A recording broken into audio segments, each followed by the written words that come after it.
ሰላም የቻናላችን ቤተሰቦች የመድፈኞቹ ስብስብ አዲስ አጥቂ አክሏል። አርሰናሎች እጅግ ባለብዙ ዘርፍ አጥቂ የሆነውን ክሪስቶስ ፖሊስን ከቤልጂየሙ ክለብ ብሩጅ በ34 ሚሊዮን ፓውንድ ወጪ ማሊያቸውን አልብሰውታል። ይህ የ24 ዓመት የግሪክ ብሔራዊ ቡድን ኮከብ የፕሪሚየር ሊጉን ሻምፒዮን ለረጅም ጊዜ በሚቆይ ውል የተቀላቀለው የቤልጂየሙ አጥቂ ሊያንድሮ ትሮሳርድ ወደ ቤሺክታሽ ማምራቱን ተከትሎ ነው። ፖሊስ በክለብ ብሩጅ በነበረው ቆይታው አስደናቂ ቁጥሮችን አስመዝግቧል። ባደረጋቸው 108 ጨዋታዎች 43 ግቦችን በማስቆጠርና 45 ደግሞ አመቻችቶ በማቀበል በአጠቃላይ በ88 ግቦች ላይ ቀጥተኛ ተሳታፊ ነበር።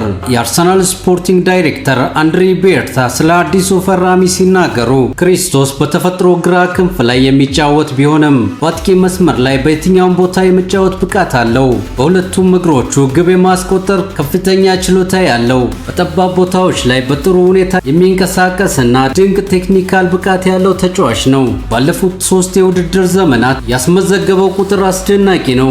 የቡድናችንን የቴክኒክ ደረጃ ከፍ እንደሚያደርገው አዎንታዊ ጉልበት ይዞ እንደሚመጣ አንጠራጠርም ብለዋል።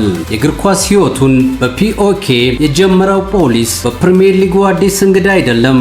በ2021 እና በ2024 መካከል ለኖርዊች ሲቲ ተጫውቶ የነበረ ሲሆን ወደ ቲዮንቴና ፎርቱና በውሰት ተዘዋውሮ ካሳለፈ በኋላ ነው ወደ ክለብ ብሩጅ ያመራው። ልዩ አጋጣሚው ደግሞ እንደ አውሮፓውያን አቆጣጠር በሴፕቴምበር 2021 የመጀመሪያ የፕሪሚየር ሊግ ጨዋታውን ያደረገው አርሰናል ኖርዊችን 1-0 ባሸነፈበት ጨዋታ ላይ ነበር። አዲሱ ፈራሚ ከአሰልጣኝ ሚካኤል አርቴታ ጋር ያደረገው ውይይት ሲገለጽ ከአርቴታ ጋር ጥሩ ውይይት አድርገናል። ስለ ክለቡ፣ ስለ እኔና ስለ እሱ እቅዶችና ስለ ቡድኑ ተነጋግረናል። ሁሉም ነገሮች አዎንታዊ ነበሩ።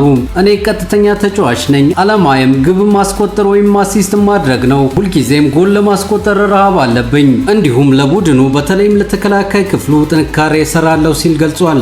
የትሮሳርድን መውጣት ተከትሎ የመጣው ይህ ግሪካዊ አጥቂ ለአርሰናል የፊት መስመር ጥንካሬ ይዞ ይመጣል ብላችሁ ታስባላችሁ? ሀሳባችሁን ኮሜንት ላይ አጋሩን። ቪዲዮውን ከወደዳችሁት ላይክ እና ሼር ማድረጋችሁን አትርሱ።